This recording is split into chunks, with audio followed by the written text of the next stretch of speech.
What up, Cucks? It's your boy, the Hater, and it's time for another episode of Hater on the Road. That's right.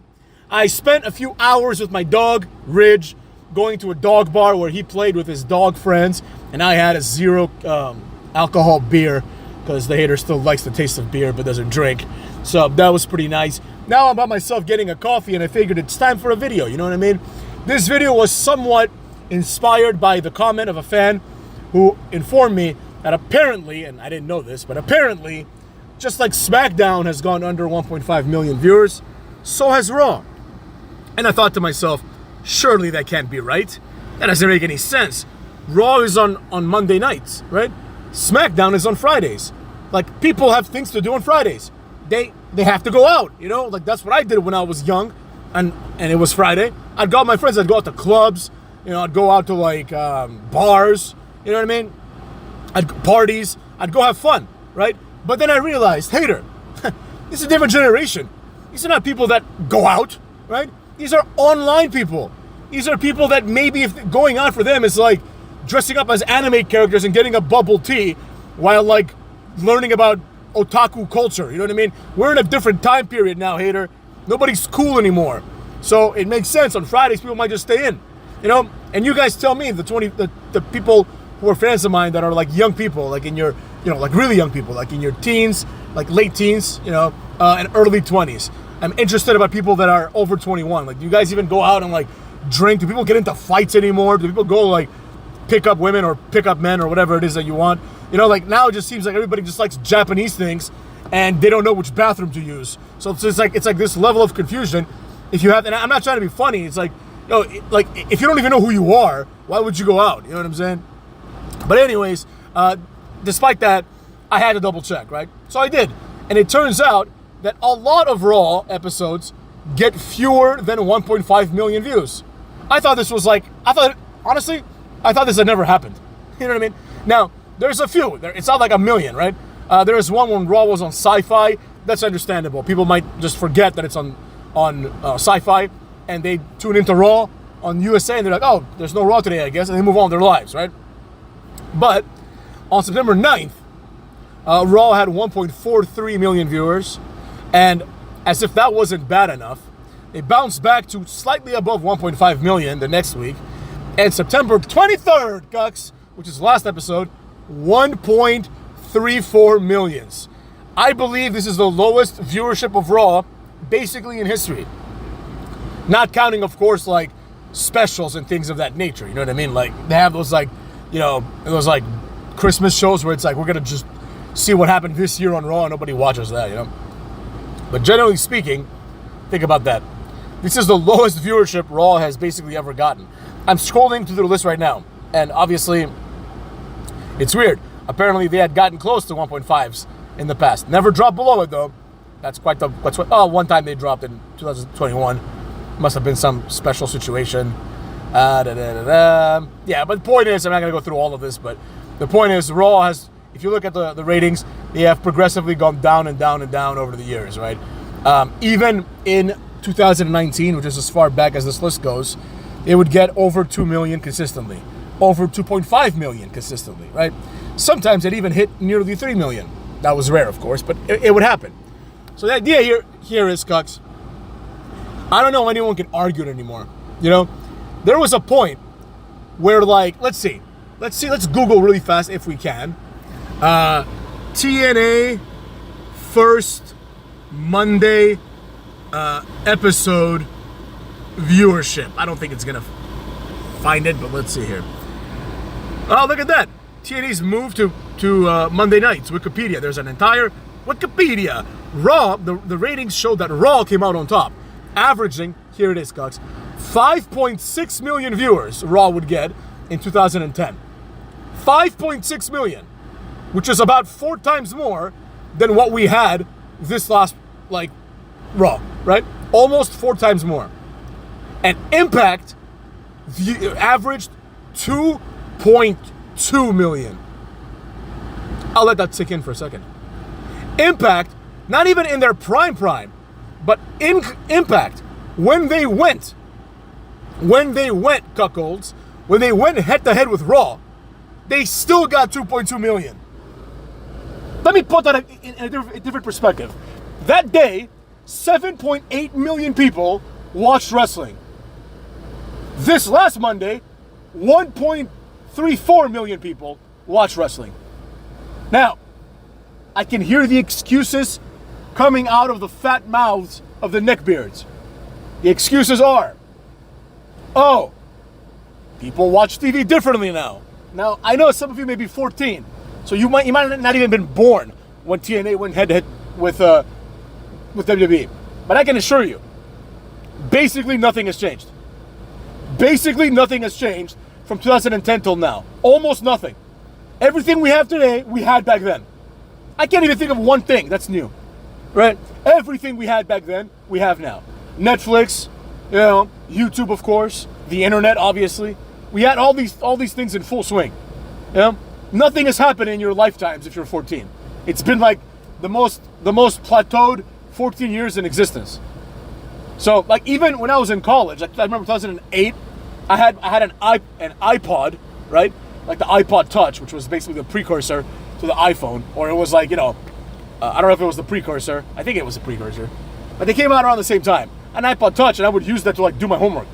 I would like send emails to myself with it. I would store things in it. I would access the internet in my we didn't have like 3G and 4G and stuff. That was right at the cusp. I would access like the school's internet. You know what I mean? So we had all these things, right? And viewership patterns haven't changed that much. Because here's how I know. I bet you the NFL's viewership is the same. You know what I mean? Actually, let's look at that. Monday Night Football viewership over time. Cuckolds. Let's see here. Maybe they have it too. All right, so 2021, 14 million. 2020, 12 million. 2019, approximately 12 million, right? It has just been going up, right? There was a point, like apparently in 2023, it's 17 million. So, if anything, it's growing for NFL, right? The viewership generally is moving in an upwards trend. So think about that, right? Now, don't you think that everything also applies to NFL? The same way that people can DVR Raw, they can DVR the football game, right? The same way people can watch highlights of Raw, they can watch highlights of football games. As a matter of fact, that's how I watch football games, right? NFL has just grown while WWE has gone down. They've literally stolen the viewers. There was a time, according to the Vince McMahon documentary, and according to common sense, and the fact that I was there, where Monday Night Raw was more popular than Monday Night Football. So this can only be blamed on a shittier product. That's all it is. It's just a worse product. It's not explained by anything else. Now, of course, profits have gone up. The profits are up, and we want the smoke. But who cares, right? Who cares? The profits have gone up just because everything's a commercial now, right?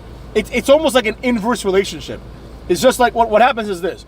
Back in the day, wrestling was cheaper, meaning that like you would get 8 million viewers, but each viewer was worth less money, right? The lifetime customer value of each viewer was probably like $100. They might buy like a t-shirt every couple of years or something like that, right? Most people that watched didn't go to WWE events, right? Now, almost everyone that watches goes to WWE events because the only people left are the hardcore fans. And they've just found ways to take more money out of the pockets of hardcore fans, right? With higher price things, with dilution, that's a big one, right? They've diluted WrestleMania, so now you have to buy 2 tickets, right? You're like, oh, I want to see every match on the card. They're like, oh, great, you got to buy 2 tickets because it's 2 nights now. And then they get away with saying this is the biggest WrestleMania of all time. Divided by 2, divide the money that WrestleMania made by 2, and then compare it to other WrestleManias and see how well it fares. You know what I mean? Same thing. I can already tell you right now that next summer we're not gonna stop hearing how this was the biggest and most successful SummerSlam of all time. It's gonna be a shitty show probably, but it's gonna be the biggest and most successful SummerSlam because they're gonna combine the attendance records, they're gonna combine the gross revenue, they're gonna combine the net income, they're gonna combine everything, and people are gonna buy into it. See what I'm saying? It's almost like if Technical Work Rate Productions said, oh, they don't. They're because they're complete abject failures. But if they made more money than me and said we make more money than the hater, yeah, but you have to divide by 2. There's 2 of you, right? Even with 2 of them, they don't make more money. But it doesn't matter. The point is, like, you can't change the way you count. and then be like, we're successful. No, motherfuckers, you're not successful. The fact is, you're not drawing any new fans. You're losing fans. At its logical conclusion, this will lead to a situation where there's nobody watching Raw. Now, as we've seen before, things can bounce back. There was a point when anything under 3 million views was considered an abysmal and colossal failure, right?